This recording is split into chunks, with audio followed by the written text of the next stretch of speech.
Welcome to the October 28th, 2025 work session and regular session, which is our 24th voting session of the Mayor and City Council of Hagerstown. The work session is now called to order. First up, I would like to go over review Mayor and City Council rules of procedure, and I'd like to turn it over to my esteemed colleague, Councilman Kristen Alshire. All right. So I sent everybody an email, I don't know, a week or so ago. And I'm just going to say this, it's probably an unpopular thing for people to hear, but I've said this. Oh, okay. Yeah, just a copy of what I sent everyone. This is probably an unpopular opinion, but I have never been a huge fan of our public comment period each month. I understand why we have it, but here's the reality for me. I think that resonates from a day when people had less of an ability to contact their local government representatives. And so I think it just has sort of stood that test of time where people could come in once a month and, and communicate with us. But folks have all kinds of ways, whether it's direct, a phone, email, social media, etc. You certainly don't need to come in here on a Tuesday night and do it and endure, all of the minutia that we go through. The second thing is, I could do away with it, and I realize that's not going to happen. But the second part of that is the reason I sent this is with the advent of the social media era of folks being able to come in and use that public comment process to advocate or pontificate on all kinds of things that sometimes have nothing to do with the germane of our capabilities and things that we're supposed to be focused on. I was like, I don't know if you're aware, but there are any number of organizations out there, whether it's local government, boards of education, et cetera, even in our own neck of the woods, are reviewing their rules of procedure and policies as it relates to the matter of what people present at public comment time. I think the big issue for me has always been if anyone gets up and does so in a manner that is not in concert with Robert's Rules of Order.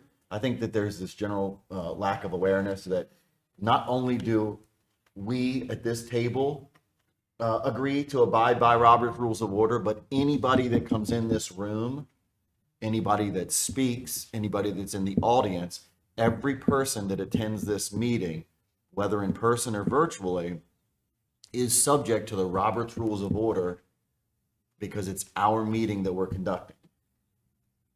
I know that's bad to hear. I know the public might not want to hear that it's the public thinks it's their meeting, but it's our meeting that we're carrying out to do the city's business that we were charged to do. And so, there are other jurisdictions that I gave you a couple of examples of, and then I gave you a couple of points on the second page that to just say, hey, I think I kind of know what is being said in that first page that other local entities have subscribed to within their own rules. And here are just my 2 cents on what I think some of those mean and how we could incorporate them into ours. I get it. This is just my opinion. But the first is pre-registration with the city clerk to be placed on the agenda for public comment, to do that in some uniform manner. I think that eliminates the issue that we have at times where we say, anybody else want to talk? And then, it doesn't provide us the opportunity to confirm that, that the matter being presented by that person is germane to city business. Two administrations ago, there were a number of folks that came in religiously to oppose abortion. I have no idea what that has to do with city governance. It obviously doesn't, have anything to do with us and our charges. And so just use that as an example. I think at that time, Don, if I'm not mistaken, we canceled public comment for a period because there was such an overwhelming number of speakers that were coming into the city talking about things that had nothing to do with the city. And I'll be very frank, I used the example, a couple of weeks ago when I vacated the meeting. We spent a half an hour in this room going through our motions and things that we're supposed to be doing here. Half an hour of this meeting was taken up by city business. At 48 minutes in to public comment, of listening to comment, half of which really had nothing to do with the city, I had my fill, and I told Tiara that the next day. I sent her a text and said, I'm sorry that I vacated the meeting early, but that was enough for me. And I think part of it isn't just that most of the material presentation by those commenters wasn't city related, but that we didn't stick to our rules that we have. Make sure it's 3 minutes, because if you give anybody more than 3 minutes, you got to give everybody 3 minutes. If you're going to allow people to speak about things that are not city matters, you got to let everybody speak about anything that's not a city matter. And there are things that I wouldn't want folks up speaking about that aren't city matters. If you're going to, very frankly, if you're going to denigrate somebody's name or character, you've got to let everybody come up and do so to anyone's character that they choose. And I don't think that's the purpose of us being here. I think that there is nothing in any code or charter that I could find that requires any public body to provide a period for public comment. So I think pre-registration is a practical thing to ask for. I don't know how anybody else feels about that, so I'll just stop on that. Yeah, I agree, and that's similar to section 7.1 of our rules.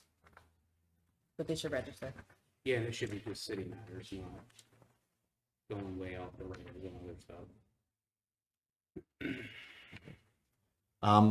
The second point is, and it gets back to how lengthy the time went the other evening. And I get it. If it's like a rezoning case or something specific, an annexation public hearing, that's a public hearing where everybody that may be affected by that matter is provided that opportunity to talk and speak to that matter, right? So I get it. You might be 2 hours in a rezoning public hearing or an annexation public hearing and those types of things. But public comment, I think that it needs to be a reasonable amount of time allotted for that, which again is something that other jurisdictions have put into their meeting schedule to provide for. And if there's more, if there's more comment, there's more meetings that people can attend to make those comments. And like I said, there's a dozen other ways people have to convey a matter that they might have more directly, more deliberately, and more immediately to any one of us or city staff. So, Okay, anybody else got comments? I think these were all some pretty good solid bulletin points, so. Councilman, are you going to go through all your points? yeah, because they're just my opinion, Okay. and so I would be hopeful if there's a majority of people that agree with that, then we just move through them and say, yeah. I Each think one. for the most part, we all agree with, if not, right, with the majority of, pretty much everything he has listed. Your basic rules and the examples back on the back, I agree 100% with every one of them. Yeah, me too. Yeah, I think we're all on board with you. But Okay. can you, for the record, just say what those Yeah. are for everyone So- to know? Yeah, so the third one is not allowing for anyone that does not sign up to come forward and speak.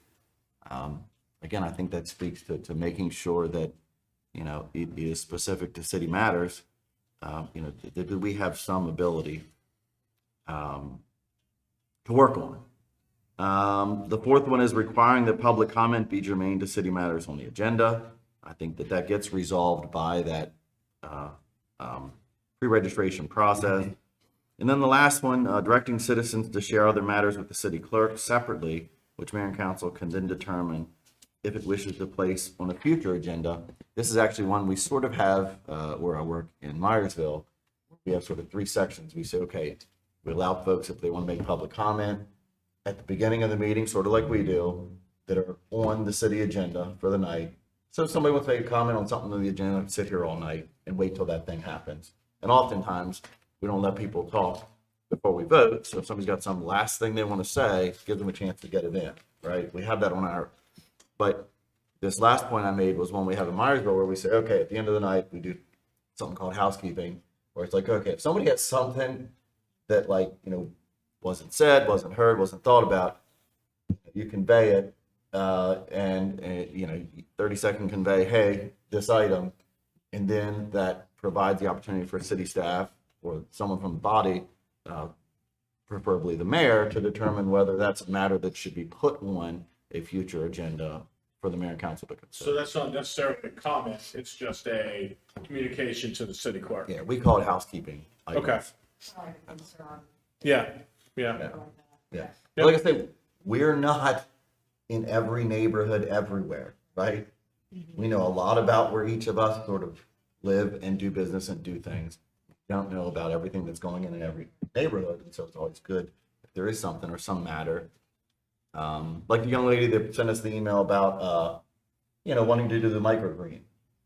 Like that's, you know, that's a city matter that, you know, we hadn't given a lot of thought to before, that we said, okay, you know, we'll look into it. And, you know, it doesn't need to happen here at this podium at this specific meeting. That's why I think that there's all kinds of other ways to convey this stuff. And our regular meetings should be germane to the business of the city that we're regularly scheduled to do. Would you want us to take a stab at at modifying the regular session agenda to where it matches what you're asking for here, and then bring it back on the 4th and have you take a look at it? Yes. So just so I understand,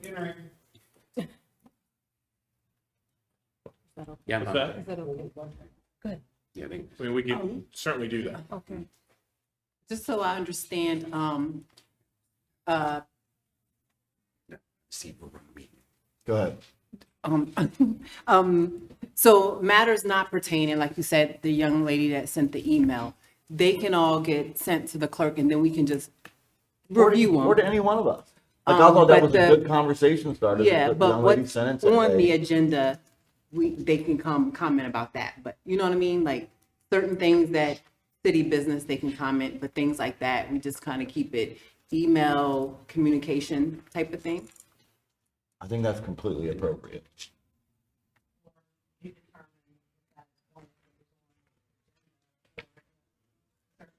Division. Welcome back. Answer that. Right. Well, and I think that, well, most of the rules proposed is what we already have in the adopted, Robert's rule. I just think that we need to do a better job with enforcing that. Like, for example, we have a spot for agenda comments for citizens to speak on. Really haven't got that many folks to speak on those matters. Hey, hold on 1 second. Hey, just let everybody know, we're running a meeting right now, so go ahead and just have a seat, and we'll get to everything here at 7 o'clock. Go ahead, I'm sorry. I lost my train of thought. And also, since we're talking about it, I just want to also make a point of enforcing. When people do come up, citizens do come up, we really should make sure that they say their name and address. If they don't give their name or address, don't let them proceed with comments, because that happens a lot too. So we don't really know who's speaking or on where they live. I think that should be enforced. And it's a reminder that in our rules in 7.2, no person other than members of the council and the person having the floor shall be permitted to enter in any discussion either directly or through the members of the council. I know some folks like to jump in when someone's already at the podium speaking. And another reminder is that no questions shall be asked by the council members except through the presiding officer. And one more point, and then I'll be done. 7.4, personal and slanderous remarks. Any person making personal and pertinent or slanderous remarks, or who shall become boisterous while addressing the mayor and council, or who shall disrupt the meeting, may be directed to leave the meeting and may be forthwith by the presiding officer, barred from further audience before the mayor and council during that meeting. So again, we already have these rules outlined. We're just not enforcing them. And I think the councilman's point that we should definitely do that going forward. Trust me, it's gonna happen tonight. I think it's important also, maybe if we could put it on the website, Yep. so then they know what we're accepting and what we're not. Yeah, I feel like Robert's Rules of Orders is a fairly wordy document. I feel like we need sort of like the cliff notes. Yeah. Like, I'm sure we have a big, long ordinance about rules of the park, right? But then at the park, we have like, here's the 10 things you need to abide by in the park. It can be right there. Right.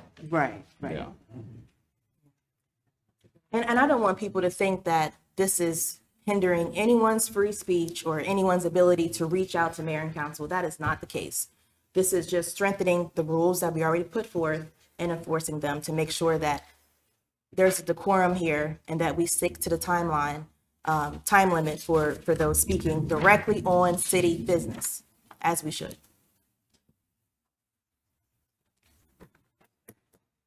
We can bring that back to you next week.